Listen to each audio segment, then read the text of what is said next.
১৯৯৫ সালের ২৩ আগস্টের ঘটে যাওয়া একটি সত্য ঘটনা অবলম্বনে সিনেমা তৈরির কাজ করছিলেন নির্মাতা সুমন ধর।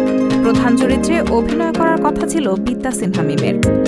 অপেক্ষা শুধু শুটিংয়ের।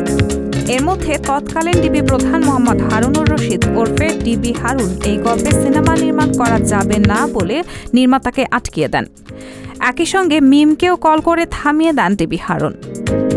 আর এসব কাজে হারুনের সহযোগী ছিলেন আরেক আলোচিত সমালোচিত নায়ক জায়েদ খান।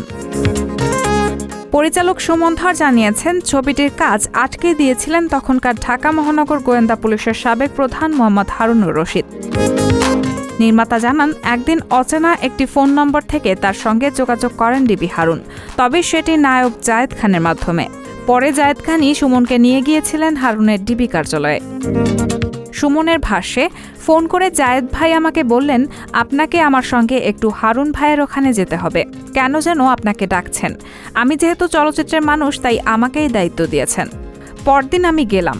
কয়েক মিনিটের ব্যবধানে জায়েদ ভাইও ঢুকলেন। দেখলাম হারুন সাহেব তার রুমে বসা, তার টিমও আছে। সালাম দেওয়ার পর আমাকে প্রশ্ন করলেন, কি অবস্থা? শুনলাম আপনি নাকি একটা সিনেমা করছেন, আমি ইয়াসমিন বলছি। বললাম, হ্যাঁ করছি। তিনি বললেন, এটা নিয়ে অনেক কথাবার্তা আছে, এই ছবি আসলে করা যাবে না। এরপর সুমন ডিবি হারুনকে বলেন, এই ছবির পেছনে আমি অনেক পরিশ্রম করেছি, সেই ২০১৭ সাল থেকে লেগে আছি। সবচেয়ে বড় কথা, ছবিটা বানাবো বলেই ওই সময় নাটক বানানো কমিয়ে দেই। টুকটাক যে বিজ্ঞাপন চিত্র বানাতাম তাও বন্ধ করে দেই। ছবিটা না হলে অর্থনৈতিকভাবে আমি ক্ষতিগ্রস্ত হব। নাছুরবান্দা হারুন ভাই এটুকুই বললেন, এই ছবি করা যাবে না। তিনি যে আমার সঙ্গে খুব রাগী গলায় কথা বলেছেন তা নয়। এরপর তার সহকারীকে ডেকে বললেন, আমাদের কাছে ভালো ভালো গল্প আছে, সেগুলো সুমনের সঙ্গে শেয়ার করেন।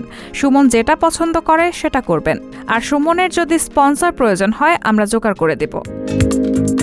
নির্মাতাকে ডেকে নিয়েই শেষ করেননি ডিবি হারুন। সিনেমাটি না করার জন্য নায়িকা মিমকেও ফোন করেন ডিবি হারুন। মিমের ভাষ্যে, হোয়াটসঅ্যাপে কল দেখে একটু ঘাবড়ে যাই, তিনি কেন আমাকে ফোন করবেন। ভাবতেও পারিনি যে আমার কাছে এমন একটি ফোন কল সেদিন আসবে, আর বলা হবে যে ছবিটিতে অভিনয় করতে পারবো না। যখন তিনি বললেন, তোমার পরিচালক আমার সামনে বসা, তখন বুঝতে বাকি থাকেনি যে ছবিটা বোধহয় আর করা হবে না। পরিচালক বের হওয়ার পর তাকে ফোন করে আবারও নিশ্চিত হই। সব মিলিয়ে মনটা খুব খারাপ হয়। শিল্পীর জীবনে চ্যালেঞ্জিং চরিত্রে অভিনয়ের সুযোগ সবসময় আসে না। আসার পর যখন আবার তা থেকে বঞ্চিত হতে হয়, তখন মন খারাপ হয়। এদিকে আসার কথা শোনালেন নির্মাতা সুমন ধর। বললেন, আমি ইয়াসমিন বলছির শুটিং শুরু করবেন শিগগিরই। নায়িকা হিসেবেও থাকছেন মিমি, রায়হানা মুন, সবার কথা।